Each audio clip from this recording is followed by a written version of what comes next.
So, you were source energy before you came into this body. A part of that consciousness came into the you that you know as you. And as you explore the variety and continually give birth to new expanded ideas, the source within you rides that rocket, so to speak, and becomes the fullness of every new idea that you launch.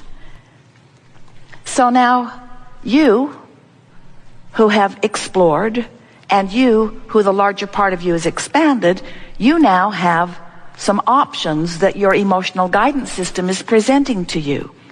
You can remain focused in opposition to your own expansion and feel bad while you do it. Or you can turn your attention in the direction of what you're asking for and begin to feel the flow and the momentum of the power of the energy that creates worlds flowing through you. In other words, when you go with the flow of who you are, you feel wonderful. That's what passion is. That's what enthusiasm. That's what love is. That's what the smell of a good idea is. That's what inspiration is. Your source has evolved because of requests that you have sent forward. Your source is holding steady to the vibration. Law of attraction is assembling all cooperative components. And you, depending upon how you are focused, are cooperative, good feeling, or uncooperative, bad feeling. That is the story of how you feel and why you feel the way you feel. Every time, no exceptions, that you feel negative emotion, it's not because that thing or that person that you're looking at made you feel bad. It's because that thing you're looking at made you ask for more and you didn't go yet. You're still talking about why you need it instead of how good it will feel to have it. You're still defending your reason for asking rather than just going with the flow and understanding and accepting that when you ask, it is given every single time. But it is given vibrationally first, and that's the thing that trips so many of our human friends up. You don't care about the vibrational giving. You want the money in the bank. You want the lover in the bed. You want the car in the garage. Vibrational, vibrational, vibrational. What's this vibrational stuff? I want to spend it. I want to know it. I want to see it, smell it, hear it, taste it, touch it, feel it. I want the tactile, physical experience of it. And we say, if you will satisfy yourself just for a little while with the emotional version of going with the flow, if you will be satisfied for a while to feel the exhilaration of the good idea, it is our promise to you that your good idea will manifest in your life experience, in your what you call reality, in the same way that it has already taken shape and form in this vibrational reality. This vibrational reality is a reality. It is the vibrational precursor to everything that you know that is physically manifested. But as humans, you've become such organizers of the physical stuff and such observers of the physical stuff that you have lost your sense of who you really are. So you want to see something rather than feel something. We want you to get back to that primal, pre-birth, source energy, memory, that sometimes it feels good just to feel good by affecting the direction of your thought and finding the feeling. The beasts of your planet still remember that. They are much more intuitive, you call them. They are much more instinctual, you call them, which means they're listening to vibration. And you say, well, they've just got good ears. And we say, yes, they do. They have good ears. They are keenly sensing vibration. They see better than you do. They hear better than you do. They smell better than you do. Their food tastes better than yours does, and it's dog food.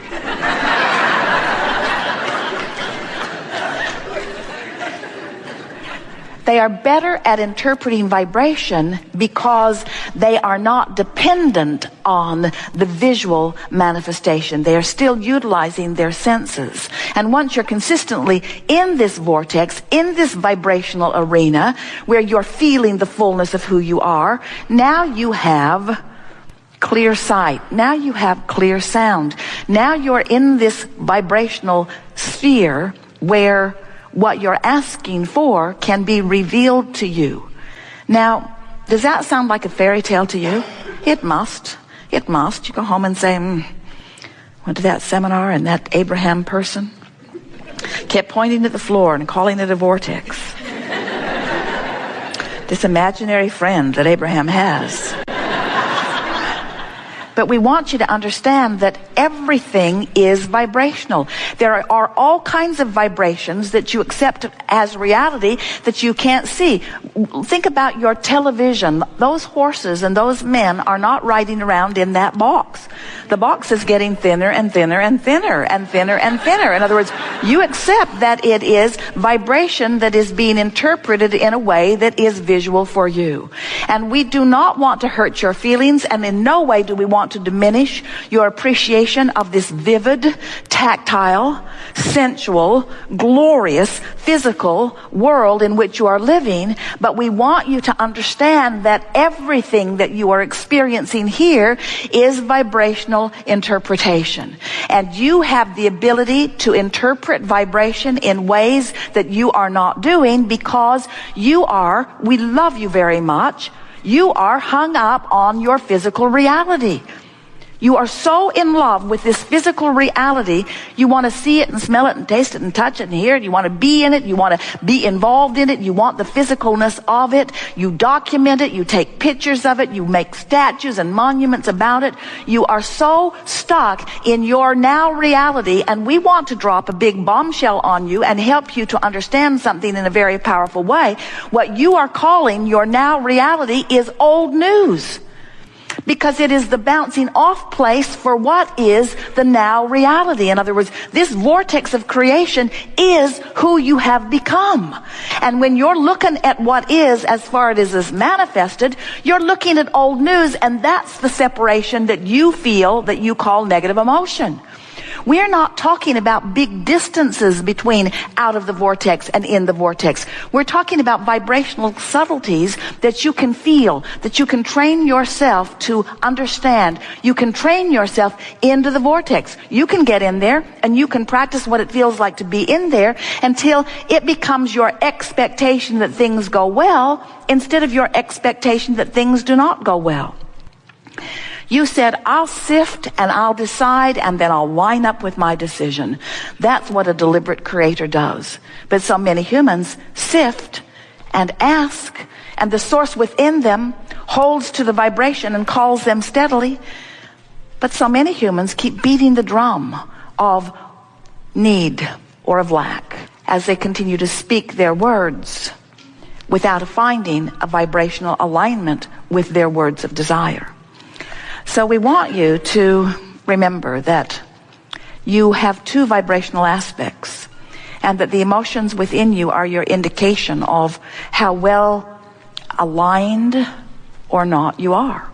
Allowing of your full connection or resistant of your full connection. And that's what we'll be talking about as we are moving forward here today. We want to help you to remember who you really are. We want you to get up to speed with who you are. We want you to leave here knowing the validity and the reality of your vortex of creation. We want you to accept that this vibrational reality is present tense. Do you know that in Australia, it's Sunday? That's so strange. Jerry and Esther were there. They called the office. They said, we're living your future. And it's really good. And of course, that wasn't altogether true, was it? Because it was all now. In other words, whether you are talking to someone in Australia on the telephone now, or whether you're talking to someone in Atlanta, or whether you're talking to someone who is non-physically focused, it's all happening right now, isn't it? It's now. There's no separation. It's now. And what we want you to understand is that the now that is you is not the now that you think is you.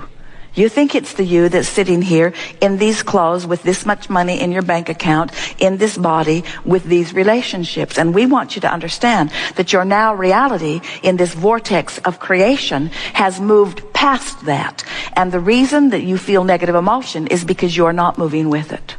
So We want to show you how to get forward moving. We want to show you how to live real time. We want to show you how you can be in this moment, living in this physical world, but living the vibration of all that you have become.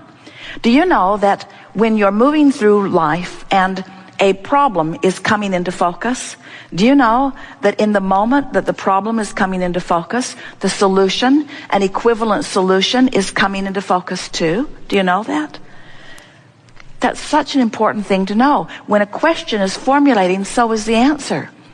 But if you are of the frequency of the question or of the problem, you cannot be of the frequency of the answer or the solution. You can't be on both frequencies at the same time.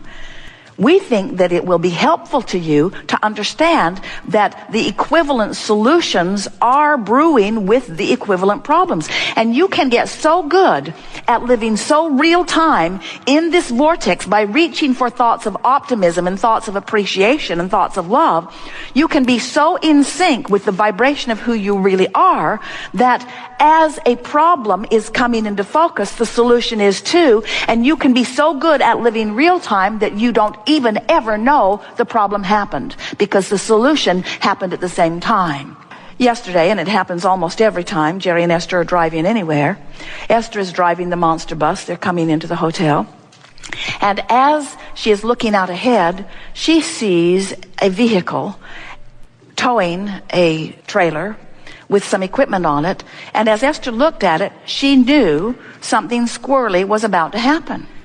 She could just feel it. So she backed way off. She actually put her foot on the brake and slowed down about 15 miles an hour. The car behind her slowed too, and the one behind that slowed too, and the one behind that slowed too. Esther's bus is very big. And the man who was pulling the trailer was changing lanes with a car in his blind spot.